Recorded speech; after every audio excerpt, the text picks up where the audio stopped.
Iran की बहरी नाकाबंदी में जो इस वक्त अमरीकी फ्लीट मौजूद है उसका नाम है इब्राहिम एस लंकन। इस वक्त खबरें ऐसी मीडिया के ऊपर जो फैल चुकी हैं कि उस बहरी बेड़े के अंदर 5000 मैरीन या अमरीकी जो है वो फोर्स के लोग तैनात हैं, जिनमें इस वक्त जो है वो इंतहाई आप कह सकते हैं कि बददिली फैल चुकी है। वहाँ पे हालात उस बहरी बेड़े के ऊपर बहुत ज़्यादा ख़तरनाक और ख़राब सूरत हाल जो इख्तियार कर चुके हैं। ये बाज़गश्त जो है इन ख़राब हालात की वो अमेरिकी सेनेट तक और अमेरिकी इक़्तिदार के ईवानों तक जो पहुँच चुकी है, और इन जो एहलकार हैं उन्होंने बाकायदा मीडिया के अंदर और अमेरिकी ईवानों के अंदर इस बात को उठाया है कि वहाँ पे जो मुश्किलात हैं उन एहलकारों को दरपेश उनका कोई जो है वो वाज़े तौर पर जो है उसका हल निकाला जाए।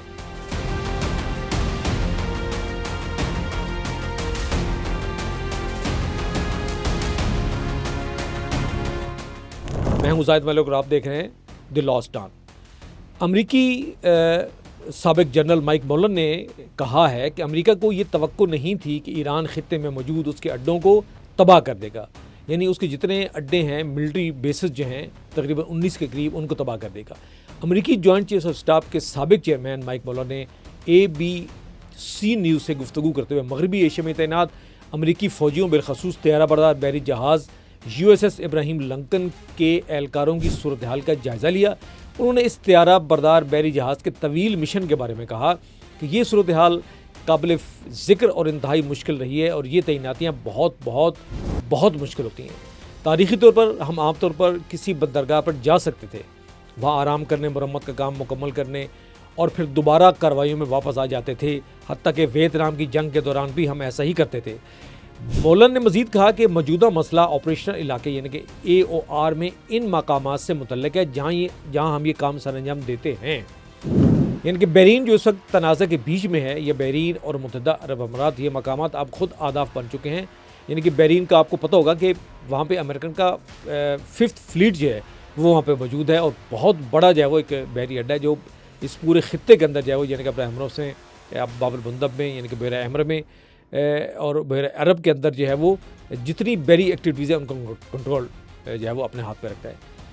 इन असासों की हिफाजत यानी कि बहरीन और UAE के बारे में कह रहे हैं कि इन असासों की हिफाजत और सलामती इंतहाई तशवीश का बायस है।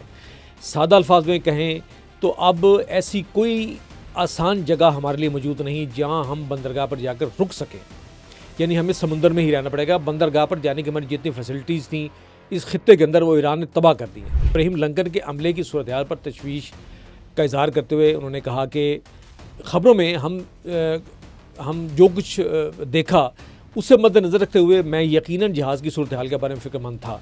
मैं जानता हूँ कि कमांडर बिलखसूस लिंकन की कमांड या उनके कमांडर जो हैं इन मसाइल से निपटने के लिए बहुत मेहनत कर रहे हैं। मेरा ये भी ख्याल है कि हकीकत शायद इन रिपोर्ट्स के दरमियान कहीं मौजूद है। हमें तवक्को नहीं थी कि ईरानी हमारे इत्तेहादी जो इलाके के अंदर है वो सारे के सारे उन अड्डों को तबाह कर देंगे। माइक मुल्लर ने इन अड्डों के निशाना बनाए जाने का जिक्र करते हुए जो इन अमरीकी बहरी जहाज़ों को सहूलियात फराहम करते थे कहा कि मेरे ख्याल में हमें वाज़े तौर पर यह तवक्को नहीं थी कि हमारे इत्तेहादियों के अड्डे जहाँ हमारी अफवाज पहले से मौजूद थी ईरानियों के हाथों तबाह कर दिए जाएंगी। साबका अमरीकी फ़ौजी कमांडर ने वज़ाहत की कि ये सूरत हाल बहरीन, कुवैत, अरब अमारात में पेश आई, लिहाजा वो मकामात जहाँ हम आमतौर पर आराम और सुकून के लिए जाते थे अब काबिल इस्तेमाल नहीं रहे। चुनांचे मनसूबाबंदी के हवाले से मेरा ख्याल ये है कि हमें सूरत हाल के मुताबिक फ़ौरी तौर पर फ़ैसला करना पड़ेगा और उसके लिए कोई जगह तलाश करना इंतहाई मुश्किल हो गया है इस सूरत हाल के अंदर। यानी कि इसको सूरत हाल के अंदर उनको करीब कहीं भी जो है वो ऐसी जगह दस्तियाब नहीं है जहाँ पे अमरीकी जा सकें और वहाँ पे सुकून के साथ अपना कुछ वक्त जो है गुजार सकें। नतीजतन बुनियादी तौर पर अब समुंदर में ही रहने और पर हमें जो है वो मजबूर होना पड़ रहा है। ईरान के पास तैयारा बरदार बहरी जहाज़ कम है। मुल्लर ने अमरीकी तैयारा बरदार बहरी जहाज़ों की कमी पर भी तशवीश का इज़हार किया। उन्होंने कहा कि जहाज़ों, उनके एहलकारों और उनके ख़ानदानों को बुनियादी तौर पर वापस आना चाहिए। ये समझना चाहिए कि अगले मिशन के लिए किस तरह हम तैयारी करनी है, लेकिन इसमें वक्त लगता है। ख़ास तौर पर तैयारा बरदार बहरी जहाज़ों के मामले में मेरा मतलब है कि हमारे पास सिर्फ 11 जहाज़ हैं। उन्होंने बताया कि 2000 की दहाई के अवाइल में जब मैं वज़ीर दिफ़ा डोनाल्ड रम्सफील्ड के साथ इस बहस में शामिल था कि हमारे तैयारा बरदार बहरी जहाज़ों को तादाद 12 से कम करके 11 कर दी जाए। मेरा ख्याल है कि मौजूदा माहौल में अगर हम इससे इस तरह तैनात करने जा रहे हैं तो हमें वाकई बहुत ज़्यादा तादाद में त्यारा बरदार बहरी जहाज़ों की ज़रूरत है।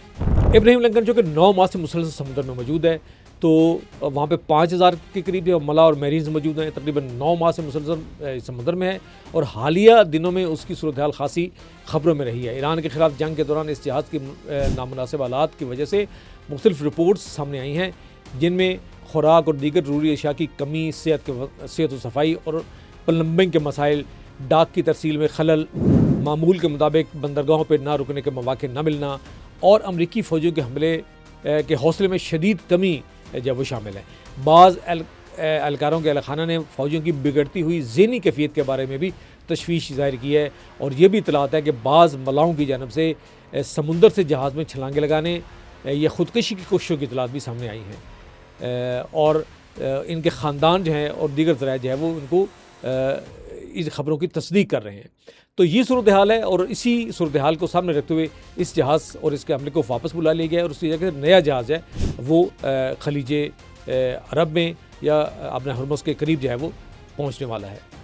तो ये सूरत हाल है। इस वक्त जो है वो अमरीकी पोजीशन अपना हरमुज़ के अंदर, ये समंदर के अंदर बहुत ख़राब है। सिर्फ इसकी वजूहत ये है कि उनके जितने अड्डे हैं वो सारे के सारे ईरान ने तबाह कर चुके हैं और उनको अपनी रसद जो है उसको वहाँ पे जो मौजूद है उसके लिए जो है वो पहले तो बहरीन से फराम हो जाती थी, लेकिन अब उनको यही रसद जो है वो डेगो गार्सिया जो वहाँ से 36 किलोमीटर दूर है वहाँ से जो है वो फराम करना पड़ रही है। तो ये एक हकीकतन बहुत बड़ी मुश्किल है। मुझे इजाज़त दीजिए। अल्लाह हाफ़िज़। इससे कबल के वीडियो बंद हो, हमारे इस वीडियो को सब्सक्राइब करें, बटन को दबाएं ताकि वीडियोज़ हमारी बराबर आपके पास पहुँचती रहें। कमेंट्स बॉक्स में जाके जब कमेंट करें। अल्लाह हाफ़िज़।